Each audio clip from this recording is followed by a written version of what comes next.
Duane, could you tell us a little bit about your theory generally and what it's all about? And then we can go into detail about exactly some of the things in the theory later on. You bet. Yeah. First of all, I'd like to say that I'm just a student of the Book of Mormon and have been for quite some time. I don't feel that I'm any authority by any means, and this is just a theory. It's there's a lot of little coincidences that have come about that make it very interesting, and I would hope that this is going to be something that may help prove the truthfulness of the Book of Mormon, and that it'd be something that would be approved of sort of by our Father in heaven. And the way it all came about was that in my reading of the Book of Mormon, I've read it pretty much continually for about 15 years. And as I read the Book of Mormon, I've had an awful lot of outdoor experiences. I like the outdoors, and it seems to me like it indicates that the River Sidon, the headwaters start in the north and flow to the south and empty into the sea. And as I read that time and time again, I tried to visualize in my mind where the River Sidon would have been located in the Americas. And to the best of my knowledge, the River Sidon, well, there is no large river from any of the American countries that starts in the north and flows to the south. There's none in South America or Mexico. There is only one place that I can find where the major river in the country starts in the north and flows to the south, and that's in the United States, where it starts up here in the Great Lakes area and flows on down and empties out in the Gulf of Mexico. And so as I read, I thought, well, I'll just go ahead and play like that is the River Sidon and see if it fits. And so I also came up with the idea that I'm also kind of a nut on records. And so I decided I would go through my Book of Mormon and mark the different locations in the book that had to do with any land identification information. And so I went through and I marked my book. I used different color pens. And I marked my book with a bright yellow that would have any information that was directly passed on from God or the Savior. And then I had a pink color here that was quotes of interest that I wanted to remember and bring out. And then I had an orange one that I used for records, and then a green one that I used for marking anything that I had that had anything to do with land identification. And so I've gone through the Book of Mormon many times in marking it that way. And then I started going through and trying to identify where these things were taking place, if it were on the American continent here, the United States. And in the process, while I was doing that, I just, for some reason, happened to have a world book available there on my desk, and for the heck of it, I just looked up a name in the World Book, a city name, or a name in the Book of Mormon. The name I happened to look up was Ramha. I don't know if you can see over here, but I looked it up in the World Book. I written the city of Ramha, or the hill Ramha and the hill Cumorah over here in the New York area on my map. And I'd written a few things that I just guessed at. And then I went ahead and I looked that name up in the book, and I was just really surprised that when I looked it up in here, there was a Ramha, and it was a city Ramha, and it was up north of the United States, and I was surprised that it was even in this part of the world. And so because I had looked that up, I thought, well, gee, I'll look up some more. So I went through the Book of Mormon, and I located the first name of a city in the Book of Mormon, and it so happens the name was Angola. And so I went ahead and looked in the World Book here for Angola, and there was 1, 2, 3, 4, 5 Angolas in the book. And I was really surprised because one of them was in Indiana, one of them was Kansas, one of them was New York, one of them was a swamp in North Carolina, and the other one was in Africa, which I was familiar with. And so I proceeded to go ahead and locate those on the map where they belonged. And here's one right here, the city of Angola. It's a modern day city of Angola right there between these two bodies of water. And then there are, here's another city of Angola here. It's the present day city of Angola. And over in North Carolina is where the swamp is. But anyway, I was really surprised and excited about that. And so I looked up the next name, and the next name was Boaz, city of Boaz. So I looked up Boaz in the World Book, and I found that there was 2 Boazes in the entire world. One of them was in Alabama, right here. And the other Boaz was in Wisconsin, right here. Modern day cities of Boaz. None of them in South America, Mexico, over in the old country. And so I continued to do that.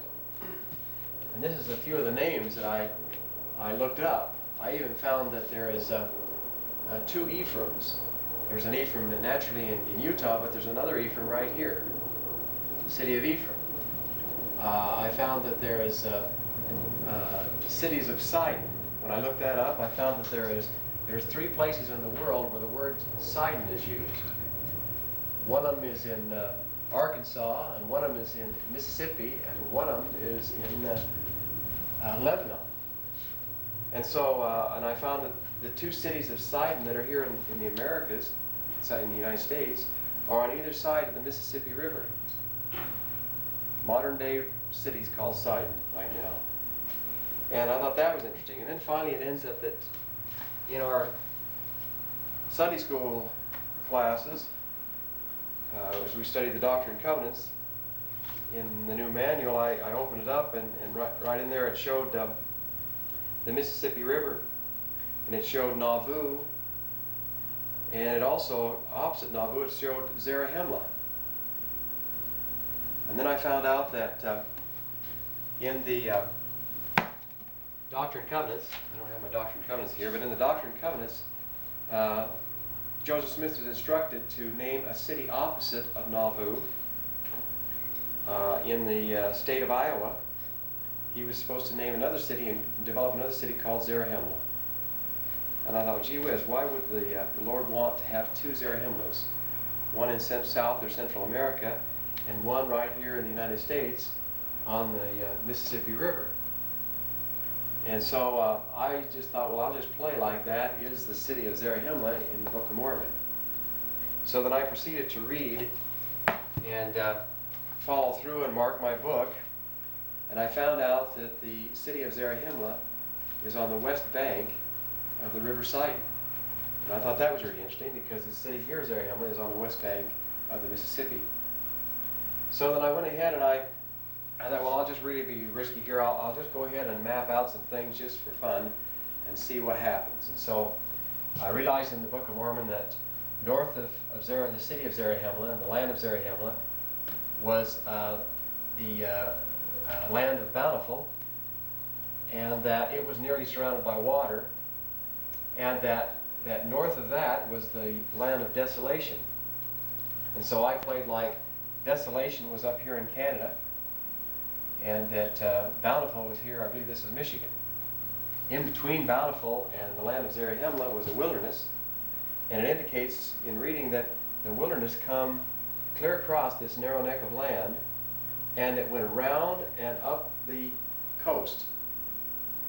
Well, if there was a wilderness and it went across the land, it would be difficult for it to go up and up the coast on the other side. Anyway, so I put that wilderness in there just to play with it and see what happened. And then I read further and learned a little more about Desolation and how there was a narrow neck that separated the land Bountiful and the land Desolation, and the distance was about, it took a day and a half for a Lamanite to cross that area. This area here is about 60 miles across. Anyway, in this process, I wondered what the people in the Book of Mormon, what they would call these large bodies of water. And so I looked up on a world book to see what the seas that they were familiar with, what size they were in their country. And I looked at the Sea of Galilee and the Dead Sea and so on, and they're very, very tiny as compared to these bodies of water. And so I thought, well, maybe they were calling these seas. And that may fit really well because they talk about the sea east, the sea west, the sea north, and so on. And so I played like these were the seas that they were talking about. And I kind of entwined that in their movements, and they seemed to fit really well. And so I went ahead and it seemed quite confusing to try to look at the whole Book of Mormon as a whole and try to figure out where these things were taking place, these movements, and where these land masses were and the cities were. So I thought, well, the easiest way for me to do that would be probably to take one individual's life and try to build the cities around their life. And so I went ahead and I thought I would start with Mormon. So I went ahead and duplicated the Great Lakes from this, put it on this, and then I started out in his lifetime. And I started out, and the first information was on page 468 in the Book of Mormon. It was the year 322 A.D. And Ammoron hides the records that he has in charge of him in the hill Shem, S-H-I-M, in the land of Antum. And I think that's kind of important, and as we go on, you'll see maybe that has an important tie-in. The next thing is in 468, page 468, the year 322, Mormon, at 11 years old, is carried by his father into the land southward, even to the land of Zarahemla. So evidently he was in a land that was north, and he came down into this land wherever that was, and the land was Zarahemla, not the city Zarahemla, but the land of Zarahemla. But he was brought from the north. The next thing here is that in 322 also, war begins in the borders of Zarahemla by the waters of Sidon. So there's wars that are in Zarahemla, either the city or the land, but they're by the headwaters of the river Sidon. And so this is the area of the headwaters of Sidon. And so that kind of fit in. The next thing happens is that says that the Nephites retreat towards the north countries and take possession of the city of Angola. So evidently the Lamanites are coming against this area, wherever Zarahemla is, and they're pushing the people out of Zarahemla into the north country, and they take possession of the city of Angola. Okay? Well, if they were to leave this area and head north, and I would think that possibly the reason they would go this direction is because it's surrounded by water, and they were outnumbered, and they could have a better control of defending themselves. And it just so happens, it's kind of funny, but if you were to leave this area and head this direction, there is already a present-day city, Angola, there. And I thought that was really interesting. As a matter of fact, somewhere in this study here, I thought, well, I'm going to call the different states and try to find out where those names originated. And so in the process, I was going through my maps. I'd gone through some detailed maps here. I went and got some more detailed maps that shows more cities and things like this. And I even got a magnifying glass, and I was going through here looking around trying to locate the hill Cumorah in this area. And as I was doing so, I noticed a lake right here in New York. I don't know if you can see that, but I looked at that with my magnifying glass. I just had to get close, and the name of that lake is Oneida. And that excited me because I knew there was some Oneidas in the Book of Mormon.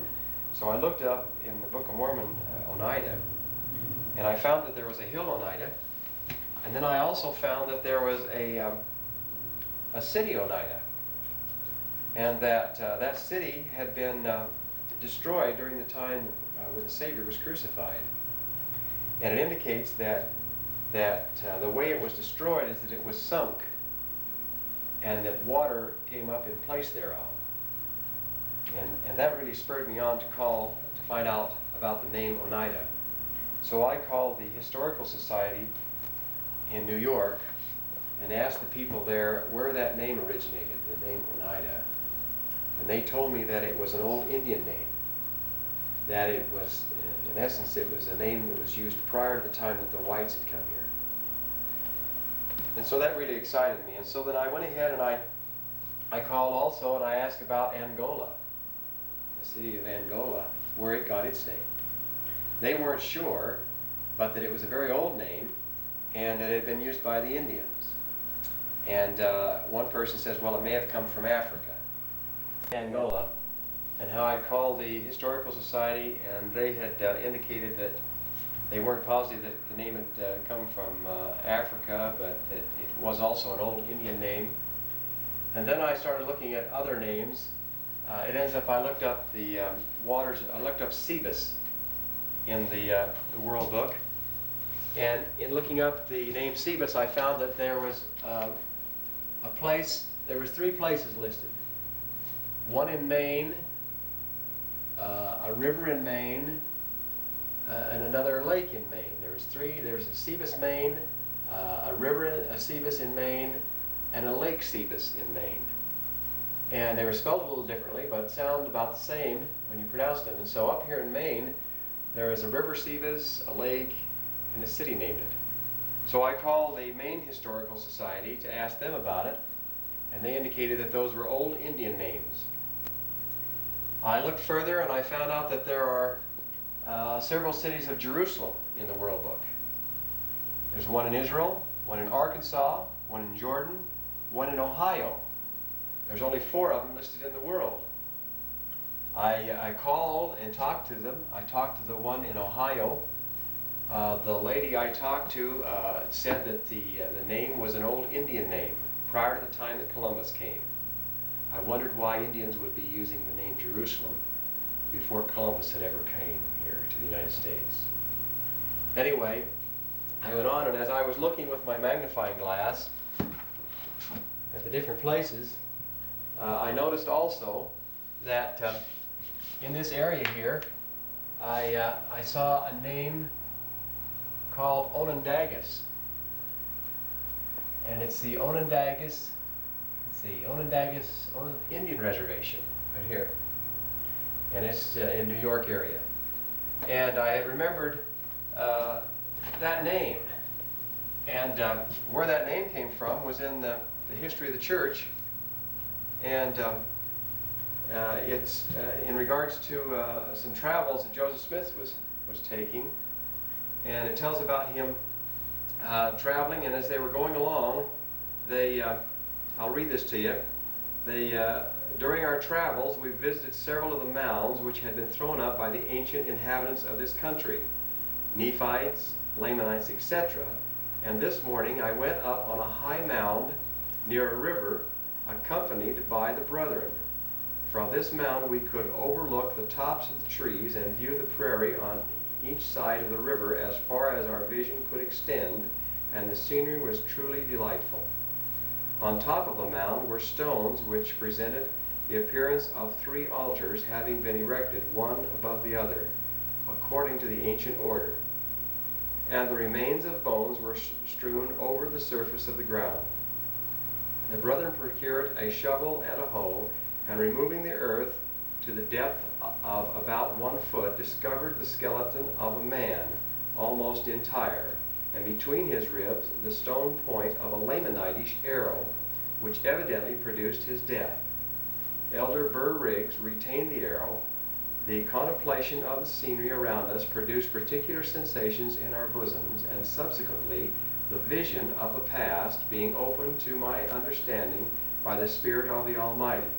I discovered that the person whose skeleton was before us was a white Lamanite, a large, thick-set man, and a man of God. His name was Zelph. he was a warrior and a chieftain under the great prophet Onondagas, who was known from the hill Cumorah, or Eastern Sea, to the Rocky Mountains. The curse was taken from Zelph, or at least in part. One of his thigh bones was broken by a stone flung from a sling while in battle years before his death. He was killed in battle by the arrow found among his ribs during the last great struggle of the Lamanites and the Nephites. Now, I thought there's several things very interesting in this. One thing is that he was a Lamanite that had become evidently a member of the church, and that his name was Zelph, and that he was under the great prophet Onondagas. Now, here's that name Onondagas. Here's the Onondagas Indian Reservation right here, and they still are using that name today. And the next thing is that this prophet Onondagas was known from the hill Cumorah, which is right here, and it says, or the Eastern Sea. This is the Eastern Sea of the Great Lakes, to the Rocky Mountains, clear out to here. And another thing it indicates is that this fellow Zelph was killed during the last great struggle of the Lamanites and the Nephites. And that's in this general area, where that struggle and the last battle evidently took place, according to this, at least to my understanding.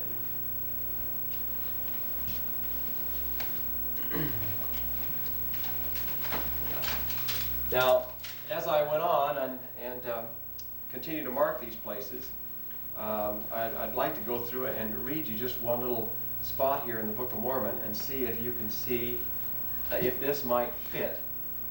This is in Alma, 22nd chapter, starting with the 27th verse.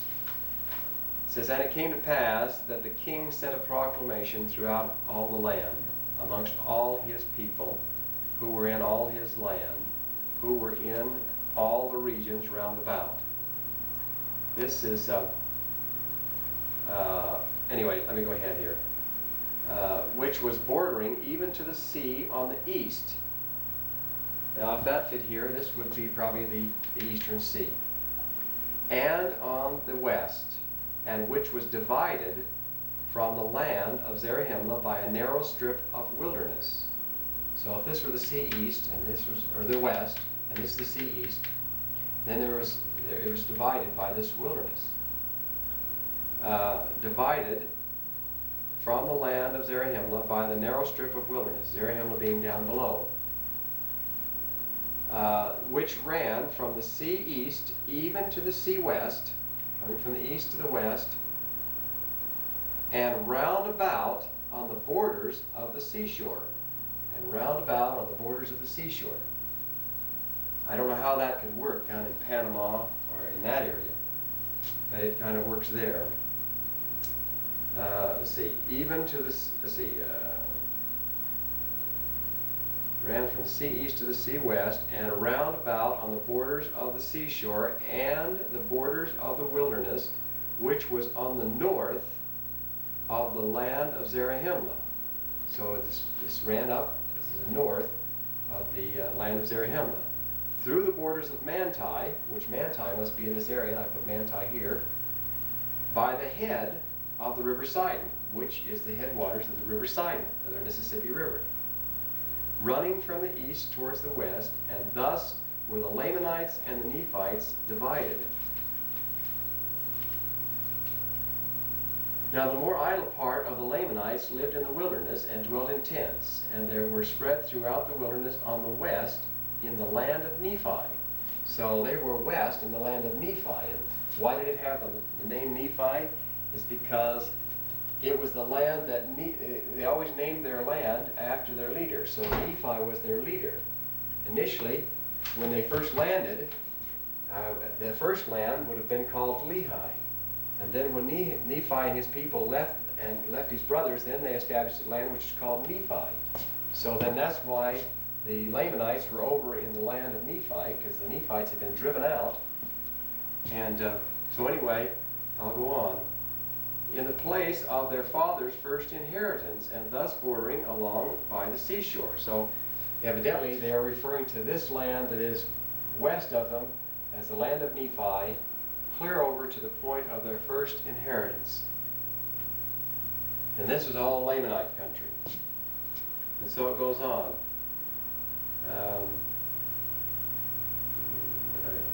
And thus bordering on by the seashore. And also there were many Lamanites on the east by the seashore, where the Nephites had driven them. So I would think that there's even Nephites here, where the Nephites had driven them. And thus the Nephites were nearly surrounded by the Lamanites. So the Lamanites were on this side and on this side. And so this is the area of the Nephite people. Okay. Nevertheless, the Nephites had taken possession of all of the land, all of the northern parts of the land bordering on the wilderness, at the head of the river Sidon, from the east to the west, around about on the wilderness side, on the north even until they came to the land called Bountiful. On the north even until they came up to the land called Bountiful. And it bordered upon the land which was called Desolation, it being so far northward that it came into the land which had been peopled and been destroyed, of whose bones we have spoken, which was discovered by the people of Zarahemla, it being the place of their first landing. So the land of Bountiful was north of the land of Zarahemla, and it bordered on the land of Desolation, which happened to be the same place where the Jaredite people had previously lived, and it being the place of their inheritance. So, and it so happens I was up in Toronto, which is in this area, not too long ago, when they discovered a huge burial right within the city area, where there was literally thousands of skeletons. And they couldn't figure out how come there had been such mass burials there. And, but the professors and all that were there indicated that it was probably of the time approximately 2000 BC, which would fit in pretty closely with the Jaredite people. And if you recall, they called the land Desolation because the people that had lived there previously had destroyed all the timber. And in this area up here in the country, there is very little timber as compared to northward down into Michigan and that area. Anyway, so it goes on here. Let's see. And it came to pass from there up into the land southward, thus the land on the northward was called Desolation, and the land on the southward was called Bountiful, it being the wilderness which is filled with all manner of wild beasts, of animals of every kind, a part of which had come from the land northward for food. So this is the area that had been destroyed of trees, and this is where the animals took up their place of living, and that's where they say, claim that there's a lot of animals.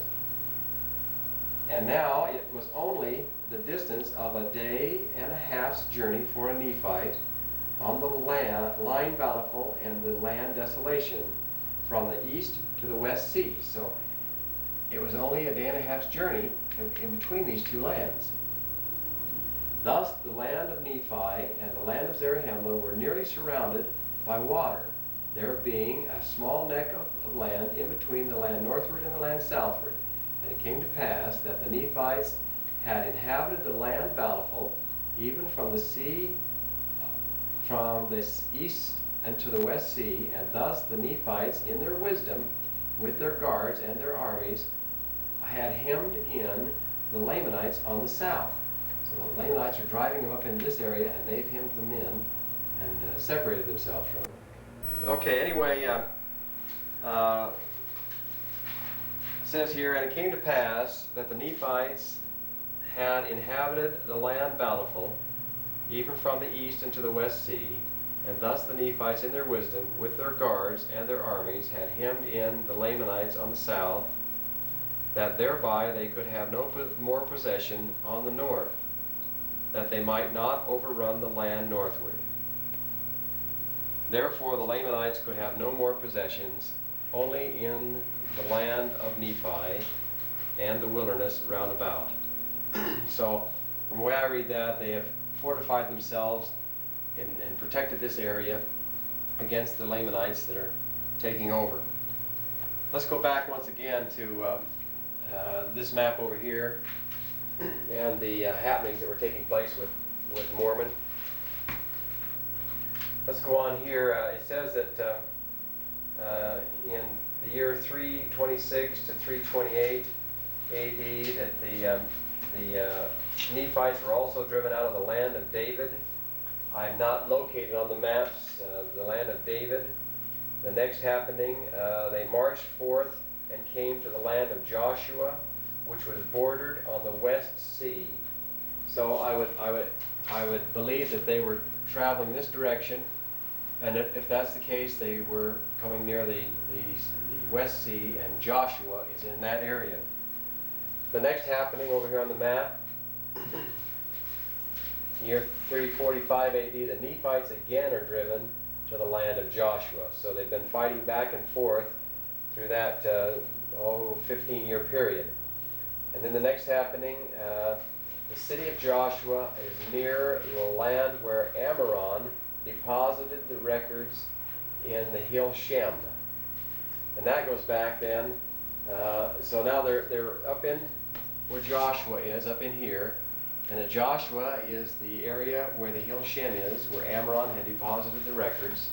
The next thing is, if you go back to the very beginning when we started on this map, it says here Ammoron hid the records in the hill Shem in the land of Antum. So Antum must be somewhere near that same area. And here is where Moroni was from, and that he was taken, or Mormon was from, and when he was 11 years old, he was brought down from the map here, down into the land of Zarahemla. So all those things were kind of taking place in the same general area. Now the next happening is that the Nephites are driven north to the land which was called Shem, and in the Book of Mormon it's spelled with an E instead of an I. And I'm not sure whether there's a city called Shem there, or whether the misspelling is happened, or just what, but the sound is the same. The next thing is that there's a treaty made. The Nephites' land is north of the narrow passage, and the Lamanites is south of the narrow passage. I'm not sure whether it is this narrow passage or this narrow passage. I almost believe that they have been driven out of here now, or being driven out of here, and are retreated into this area. But we'll go on. The next thing is that the Lamanites come down to the city of desolation to battle. Now, I believe that the way that took place over here is that the Lamanites had come in here and were stopped, and so the Lamanites had come around from the top, another army of the Lamanites, and came down into the land of desolation, and that the city of desolation must be in the top part of the land of desolation. And so they come down to battle against them. They're surrounding the Nephites. The next thing happens is that the Lamanites come down again, and the dead is cast into the sea. So they're near a sea. And so over there in this area, their battle is going back and forth in this area, and the dead is cast into the sea, one sea or the other. Back over here again, the Nephites swear to go up to battle. And so they're going to go up to battle against these people that are coming down. So the Nephites have sworn to go up after them. The next thing happens is that Mormon quits the army. In 473 AD, Mormon claims that they're too wicked and so on, and he goes against being their military leader. And at that time they didn't care anyway. They had been winning some of their battles, and so everything looked great. Over here then, the next happening is in 74, it's in 363. The Nephites go up out of the land of desolation to battle. So they go up to battle against the Lamanites. The next happening, the Lamanites take possession of the city of desolation. They come down and take the city. The next one, the remainder of the Nephites flee and join the inhabitants of the city of Teancum. So now they're moving south, down from the city of desolation. The next happening, the Lamanites come against the city of Teancum and are driven back beyond the city of desolation, and Nephites retake the city of desolation. So the Nephites then have taken and pushed the Lamanites back beyond the city of desolation and back up into the north. The next thing over here is the Nephites lose the city of desolation and flee to the city of Boaz. The city is held until the Lamanites come the second time. And then finally the Nephites flee from town and villages. So now I would imagine that over here the Lamanites have finally pushed them and are pushing them down through this area, through the cities in this area. And they're fleeing from one city to the next. Mormon then, in this period of time, returns. He sees that the Lamanites were overthrowing the land and takes the records from the hill Shem, which Amram had deposited. So now Mormon goes over evidently and goes over to the hill Shem, takes those wagon loads of records, and one way or another works his way back over to the hill Cumorah area, where he puts them in the hill Cumorah. And at that time, I guess, is when he is compiling the record which he gives to his son Moroni, which is the Book of Mormon that we have. Mormon then again takes command of the armies, and the Nephites flee to the city of Jordan and hold the city. I don't know where it is, but evidently it's probably right there near that narrow neck. The next thing happens, other cities were also held when Mormon has come back. The next thing happens, Mormon writes an epistle and then gathers the people to the land of Cumorah, to a hill which was in the land of many rivers, waters, and fountains, and hoped to gain advantage. Mormon is now about 75 years old, and finally the battle is over and the dissenters flee southward. So what Mormon does over here, when he finally takes command, they're somewhere, I guess, in this area. He writes a letter to the head of the Lamanites and asks that he would have a period of time to regroup his people at the land of Cumorah, near the hill Cumorah. And I would imagine that, and he felt that because of the many waters, rivers, and fountains, and this entire area is covered with all these little finger lakes and so on, around by the hill Cumorah, he would have the Lake Erie, I guess it is, this lake anyway, to back him up. He'd be able to have men across here to stop them, and they could hem themselves in there to try to protect them against the Lamanites. And that's what they did, I would guess. And the Lamanites came against them. They came this way, they came this way to fight against them. And the only survivors either joined with the Lamanites or fled into the south countries. And they were hunted and destroyed, it says. There was one other thing I did. I wanted to add in some things that were taking place in that same general area in the book of Ether. And they talked in there of the land of Nehor, which I haven't identified. And then they talk of the land of Moron, which is near the land desolation. Moroni points out and kind of compares where these are in the book of Ether. They talk about the hill Ephraim. Is this a Nephite name? I wasn't sure whether it was a Nephite name or whether it was a Jaredite name. But it's a hill with ore on it, and that's where they went and produced all their weapons. It's kind of a coincidence, because this is a city of Ephraim right here, a modern day city of Ephraim. The other one is in Utah. But this city of Ephraim happens to be right in the Iron Belt. And if you look over here to this map,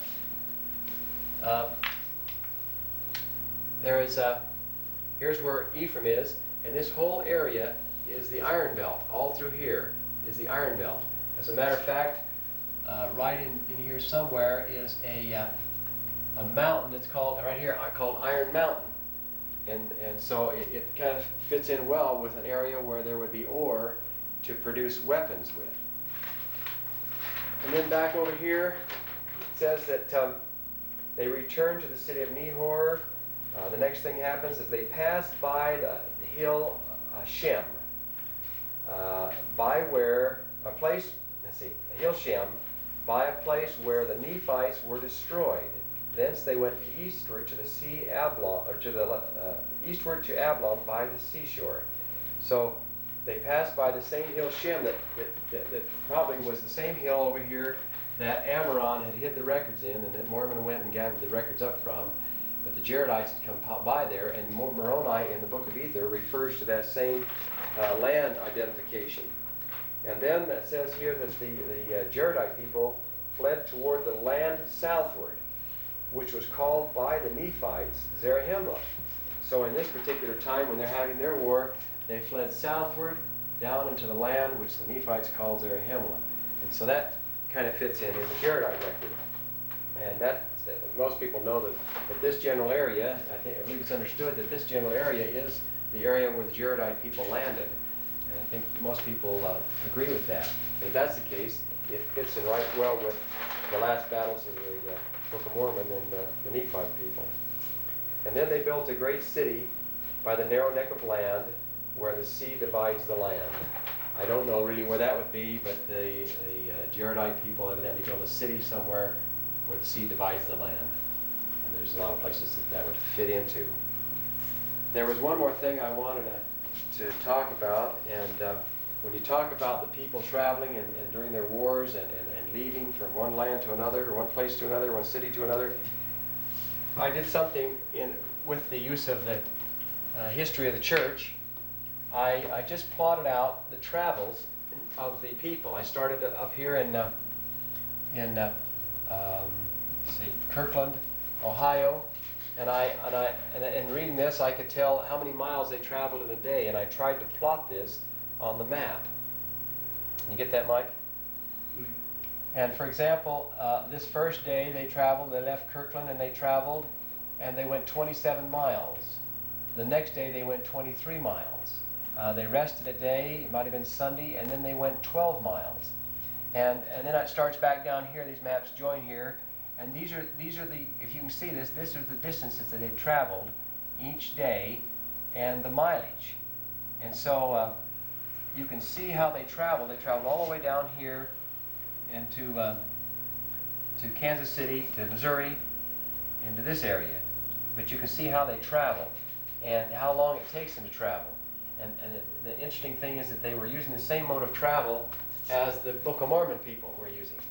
So you could see it would be very comparable in time, traveling from one place to another. It would be very impossible for people to travel from this general area down to Central America and back and forth in the same amount of time that it had taken people to walk just a couple hundred miles. And so anyway, I think this kind of fits. And my own feelings are that it's very possible that Nephi landed on this coast, and this was probably initially the land of Lehi, and they lived there until Lehi passed away. And then it says that Nephi left with all those that believed the way he did and took the records, and they went for a long distance, it indicates, into a land that was filled with all types of minerals and animals and so on. I doubt if there's a place that is more abundant in those things than right here in Utah. And then they established the land and they made him a king. And so I would say that was probably the area where the land of Nephi was established. Then they lived for quite some time and had their wars and so on, and then finally it ends up that they were destroyed down to a point where Mosiah left with a group of people, and he left and went down and talks about going down. This is all downhill. All this drainages, this water indicates it's downhill. They went downhill and they ran into a group of people that were in the city of Zarahemla, named after their leader Zarahemla, and they were part of the Mulekite people, and they were living in the general area where they had landed. And they came down and joined together and made Mosiah their leader, and they lived there for quite some time. And then the Nephite people propagated and took over this area. And it ends up that they kept growing this way and taking over this area, and then finally it ends up that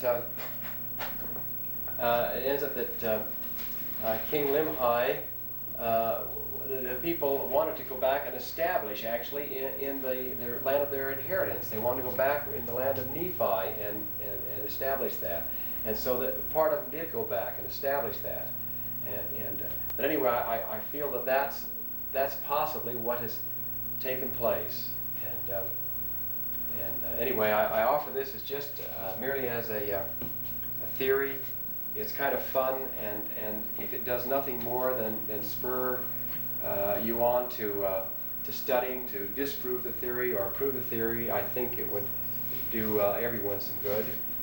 If it has the potential of enhancing the truthfulness of the Book of Mormon and helping people to understand it more, that would be my goal. I know that there's a very close similarity to the mound builders that they have been studying. The mound builders all lived down through the Mississippi Valley area, and they lived at 2 different periods of time. The more ancient ones, they claim, were a more, I guess, progressive and more civilized people. They claim that some of these mounds that they built back in this area were built which parallel the time of the Book of Mormon, and that some of those mounds that were created were so huge and so perfectly built that it would take top quality engineers of today to be able to try to duplicate them. They have found rock boxes, they have found rock burial vaults, and all kinds of things in this mound builder culture.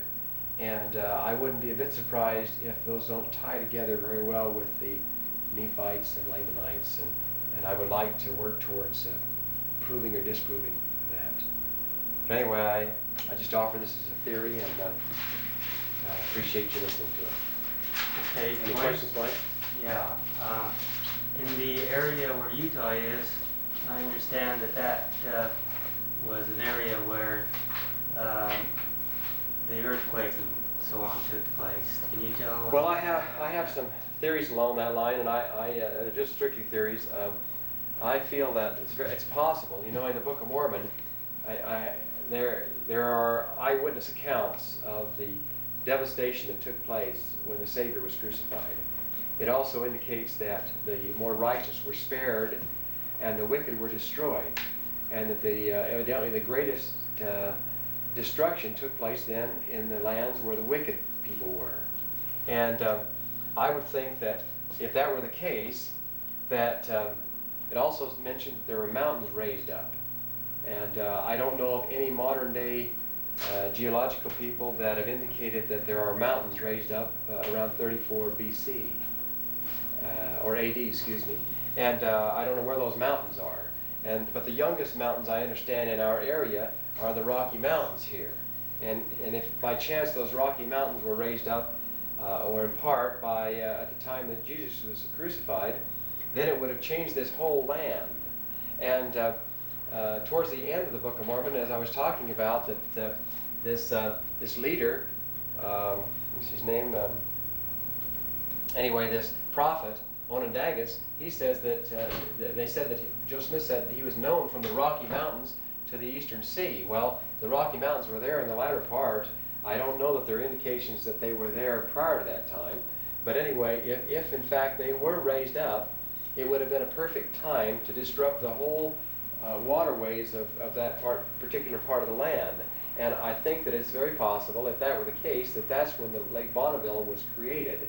And it got bigger and bigger and bigger until finally it overflowed and broke its bounds and finally then evaporated. It also could have been a time when the entire climate could have been changed because of this massive earthquake. I believe that Mount St. Helen and some of these other earthquakes have had an effect on our weather system today in the world.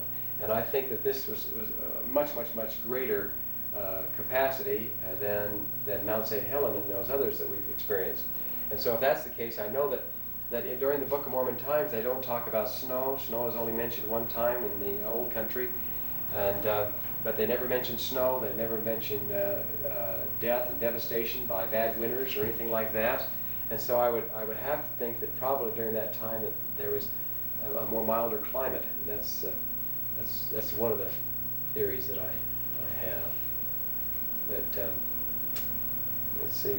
Also, there's one other thought I had, that during all this I had the opportunity of going down and visiting many of the ruins down in Central America, and it's really a real spiritual experience. And But after going through this, I had a thought that the thought was actually Christ doesn't build pyramids. And I know that the majority of those ruins down there were built with slave labor. I don't think the Lord would inspire any slave labor to create things for himself. And although there's massive, beautiful cities down there, there are also massive, beautiful cities in Rome, and I don't think the Lord inspired those either. And I'm not sure that there's a real tie-in with the religious people and the pyramids in Central America.